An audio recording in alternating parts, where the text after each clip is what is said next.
Assalamualaikum warahmatullahi wabarakatuh. Salam sejahtera dan salam satu Malaysia kepada anda dan juga para hadirin sekalian. Bertemu lagi kita dalam Belaka Forum pada kali ini bersama saya Nafati Manis sebagai host anda pada hari ini.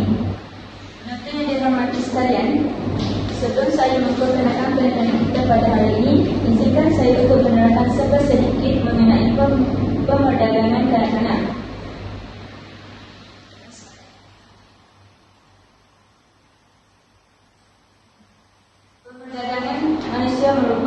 Pemerdagangan manusia dengan kanak-kanak lebih kurang merupakan perhambaan bentuk moden dan jenayah terancam yang mencabuli hak-hak manusia serta mengancam keselamatan awam dan negara. Sebagai contoh, menjadikan kanak-kanak sebagai buruh, peminta sedekah, pelacur dan lain-lain. Pemerdagangan kanak-kanak sering berlaku di seluruh dunia. Oleh itu, kes ini bukanlah satu isu yang boleh dipandang oleh semua kerana ia mendatangkan kesan yang sangat baik kepada kanak-kanak dan juga negara. Berbagai pihak perlu bijak untuk menangani dan mengambil tindakan untuk membantu menyelesaikan kes pemerdagangan kanak-kanak yang berlaku.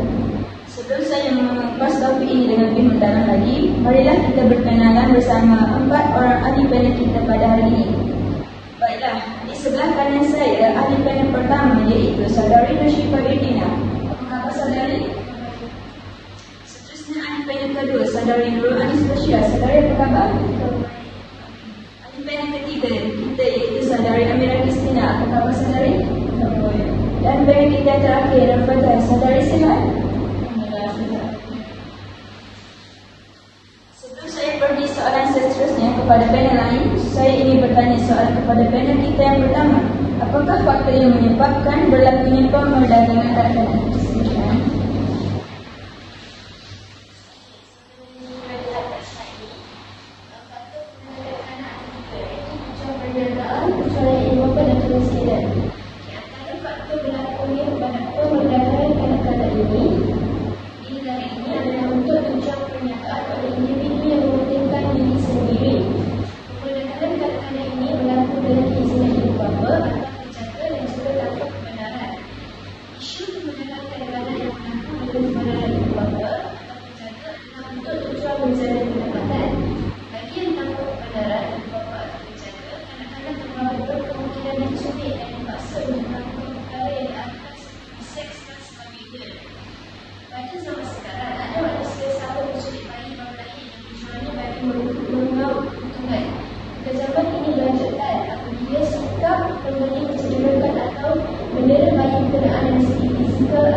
oleh keluarga mereka dan tidak dapat perlindungan. Di samping itu, masalah emosi, psikologi dan mental seperti kebohongan, kegelisahan, tragedi yang rendah, serta kurang keyakinan dan ada juga untuk memberi idea untuk membunuh diri. Terima kasih kepada Saudari Anis atas penjelasan yang diberikan. Baiklah, tanpa membuang masa, soalan ini dituju kepada penerbit ketiga kita. Apakah cadangan untuk mengatasi masalah pemerdagangan kanak-kanak ini? Terima kasih atas soalan yang diberikan. Sekarang kita akan masuk kepada bahagian cara yang mengatasi masalah pemerdagangan kanak-kanak. Macam yang kita nampak dekat sini, yang pertama kita bekerjasama dengan orang luar. Bekerjasama dengan orang luar ni antaranya bekerjasama dengan orang luar seperti Malaysia mengadakan sesi rundingan dengan beberapa negara luar untuk meningkatkan kerjasama bagi membanteras jenayah pemerdagangan kanak-kanak. Selain itu, memperkasa penguasaan undang-undang. Selain itu, kita haruslah memperkasa penguasaan undang-undang untuk menangani jenayah. Apabila undang-undang diperkuasakan, pihak yang terlibat dalam kes pemerdagangan kanak-kanak akan mula takut dan jenayah dapat dikurangkan.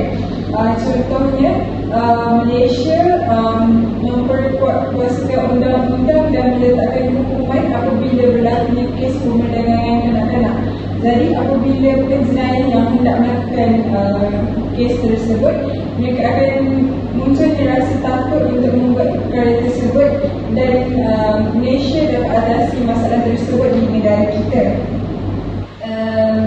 Di samping itu, kemasukan pelancong asing perlu diperketatkan dan mengawal sempadan untuk membanteras masalah tersebut.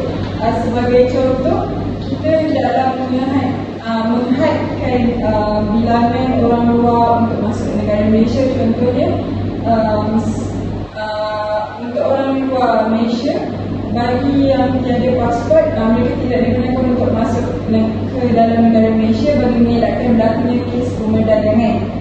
Oleh itu, kempen kesedaran Malaysia itu, kempen kesedaran dapat dijalankan untuk meningkatkan kesedaran masyarakat. Kenapa saya cakap macam ni? Sebab kalau kita perasan, negara Malaysia tidak menitik beratkan tentang kes pemerdagangan kanak-kanak dan